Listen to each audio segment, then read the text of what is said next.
This is another one of my favourite blackwork stitches that I'm going to show you now, and this one's called Tulip Stitch because it looks like little tulips.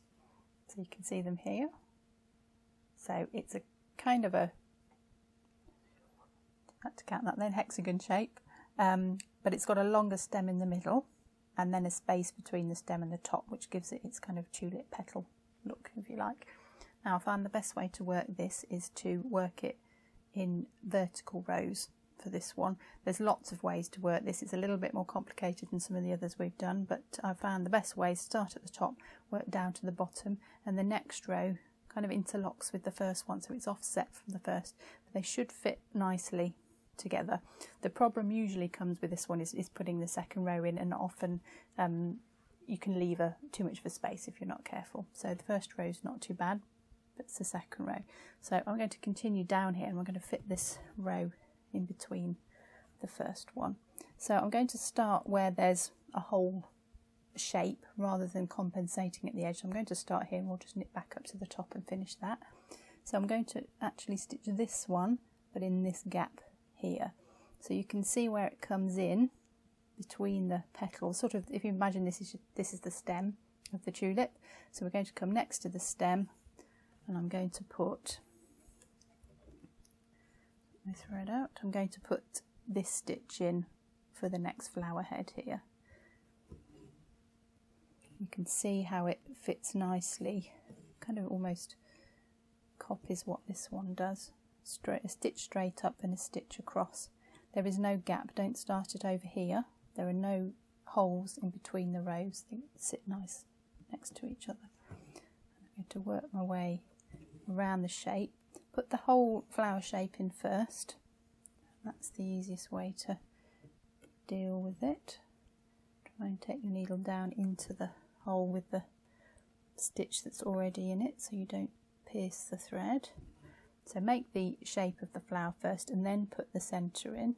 It doesn't go all the way across, it comes up in that top hole. There's two holes in the middle on this Ada fabric that I'm using, and it doesn't go down to the next one. You miss that one out, and down to the bottom one there actually shares that hole. That gives you a kind of petal separation. So that's a flower head, and then that's the stem.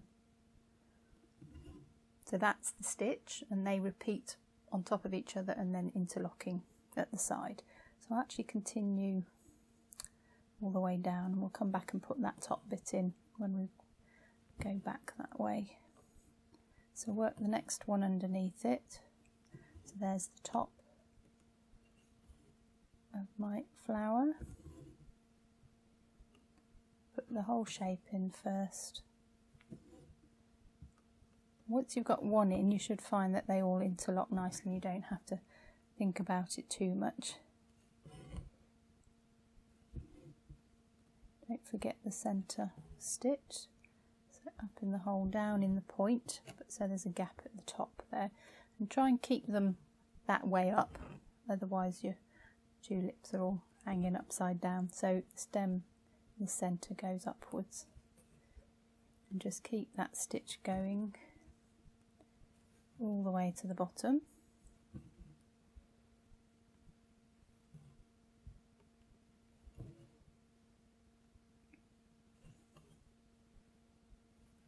As much as possible, we'll just get the bottom of the tulip in. It's right on the line there,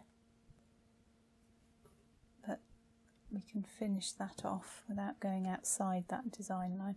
Probably won't put that one in because that's right on the line, and whatever I choose to go around the edge will cover that up. So I'll be putting the stitch in, but it will get covered. So I'm actually going to leave that one out, but I will put the centre in down to the bottom, like so. Now your next one finishes in here. If you're not sure where to start, come back to where you can get a whole stitch in, then go back and fill in afterwards. I've stitched this quite a lot, so I know how it fits together. But basically your stem for your next row is next to the middle of the flower of the previous row. So there's my stem for the next one up. But if you're not sure, go back to where it's obvious, go back to a whole flower It's much easier to see it that way. So there's the stem of the next one. If I just cover that up, there's the stem.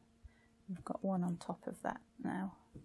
So here's my flower head, and you can see it fits nicely into that gap left by the previous row.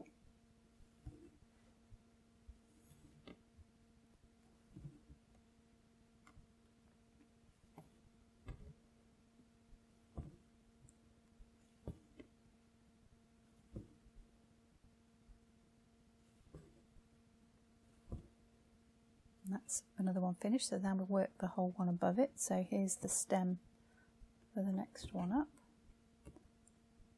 into that gap there.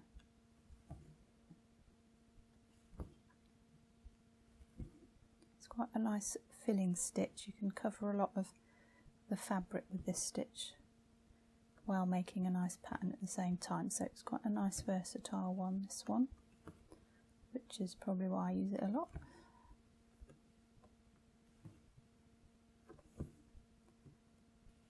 If you wanted to change colour as well, you could do your flower heads in pink or purple and your stems in green. That would look very nice. And the black work is the technique and not the colour necessarily, so you can change colours. Right, there's the bottom of the flower. I can't go any further on that side, but I can go on this side. Now, that stitch would be out there, that would come across there like so, but it's outside the line, so I'm not going to put that one in. Just for the sake of not having any gaps though, I'm going to cheat a little bit, and I'm actually going to come between the two holes and pierce the fabric with my needle, because otherwise I have this gap in it, and you'll see that gap and it may not look quite right, so I'm just going to kind of put half a stitch in. It's a little bit of a cheat, but that's okay. Put my long centre stem in just to complete that flower, so it's right on the edge of my line, but it doesn't go outside the line. While I'm up here, I'm just going to pop over here and finish this one off. So there is the stem of the last one, the bottom of the flower. It's quite hard to see those holes. That one's right on the line, so we'll get away with that one. And that one as well. I think that's all we can get in there. So to finish your thread, you can turn your piece over and just weave it under the stitches on the back. I'll just bring mine out at the top for now. So it's a bit awkward to turn it over at this stage, and then I can go in and finish them all afterwards. So I'm going to start this final row. So I'll finish off this shape and then I'll join you again at the bottom.